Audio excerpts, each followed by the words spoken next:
You wake up one day and it feels like everything is the same.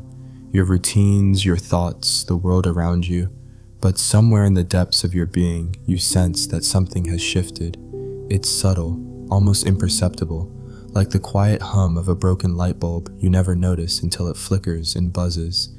You've been moving through life like a passenger in your own body, responding to the demands, the expectations, the need to be present, productive, and pleasant.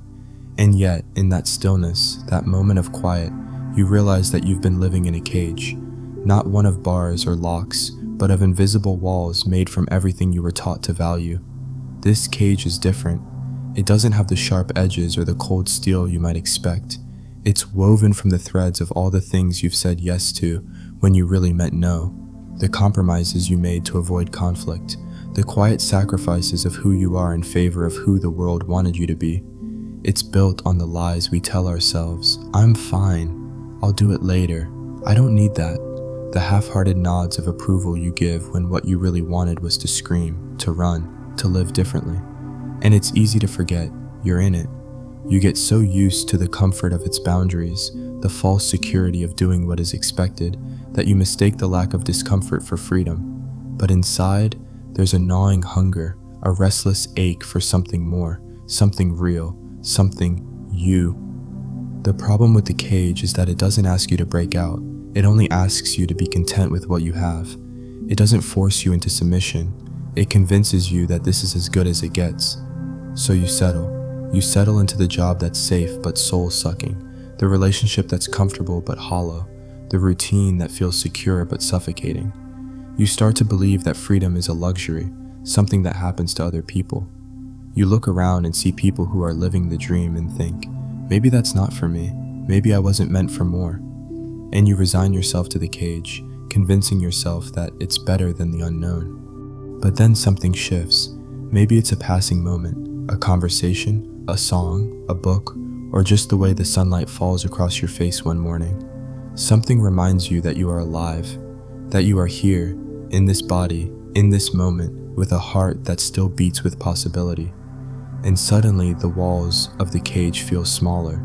You notice the bruises left by the walls you've been pressing against for years, the places where you've compromised yourself, where you've let others decide what's important, where you've put your dreams on hold because they felt too risky or too inconvenient.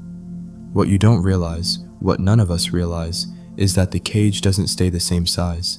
It grows smaller over time, every time you choose to stay quiet when you should speak. Every time you deny your desires in favor of the approval of others, the walls contract.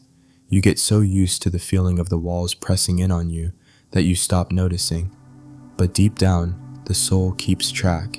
It knows when you've given up pieces of yourself.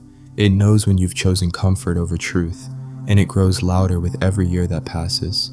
You think that if you just push through, if you just keep going, if you just keep doing what you're told, it will eventually get easier.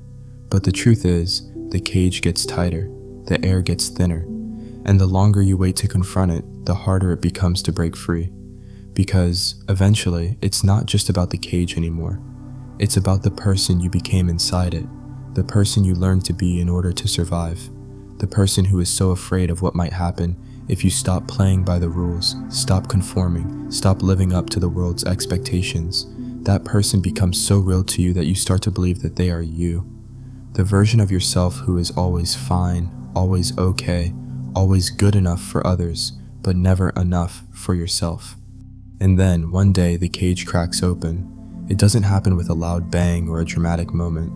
It happens quietly, almost imperceptibly. One small act of defiance, one whispered truth, one moment of choosing you over the safe, expected path. It's not a perfect moment. It's messy, it's terrifying. It's not the way you thought freedom would look, but it's real. And in that moment, you realize that the cage was never the problem. The problem was that you were afraid to step outside of it. You were afraid to risk the security of the known for the uncertainty of the unknown. But in taking that first step, you taste what it feels like to breathe in full, to take up space, to live a life that's your own. This is where life begins, not in the place where you've been holding your breath, not in the cage of your own making, but in the chaos and the rawness of choosing yourself.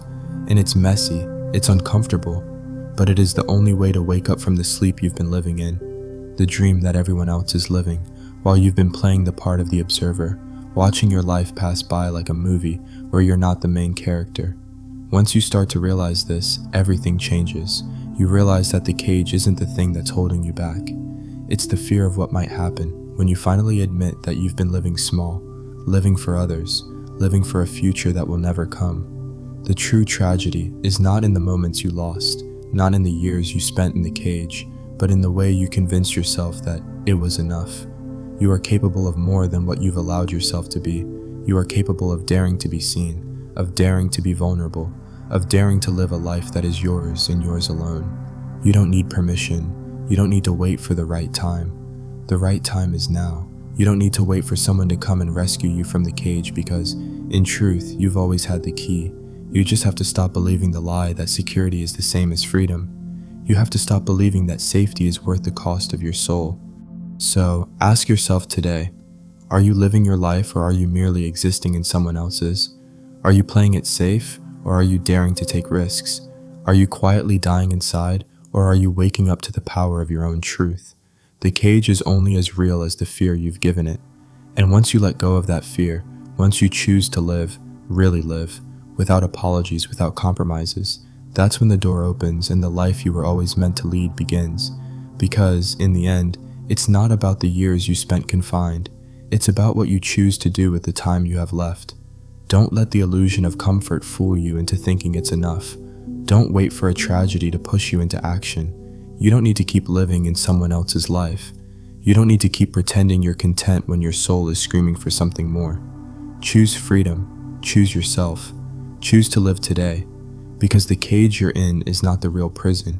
The real prison is the fear that keeps you locked inside it. This is the moment, and it's yours to take. And here, in the quiet, unassuming stillness of your life, lies the ultimate truth. You hold the power to reclaim it. All this time, you've believed that your freedom was a distant dream, something earned or granted only after years of proving yourself, of meeting expectations, of checking the boxes that the world put in front of you. But the truth, the hard truth, is that freedom is a choice, a moment, a small but seismic decision to step outside of the cage you've spent years building, brick by quiet brick. It's not about waiting for the perfect time. It's about choosing to live, to truly live, right now, today. Not in the idealized future when everything is aligned, when you have more time, more courage, or more certainty. Those are all illusions, like the cage itself. The waiting, the hoping, the excuses, they keep you trapped. They tell you that you need more before you can be free, but all you ever needed was the willingness to face the truth about yourself, that you have the power to choose. So step out of the cage, break the chains of expectations, let go of the fear of what might happen, and embrace the truth of who you are and who you're becoming. Because the life that awaits you, the one beyond the cage, beyond the mask, beyond the comfort, is the life you were born to live. Don't wait another day to claim it. Don't wait another moment to be free. Live your truth now, not someday, now. And if you do, when you look back on your life, you'll realize that every single moment was worth it, because you'll finally have lived it fully, on your own terms, without regrets, without compromises. This is your one chance to get it right. Don't waste it, live it.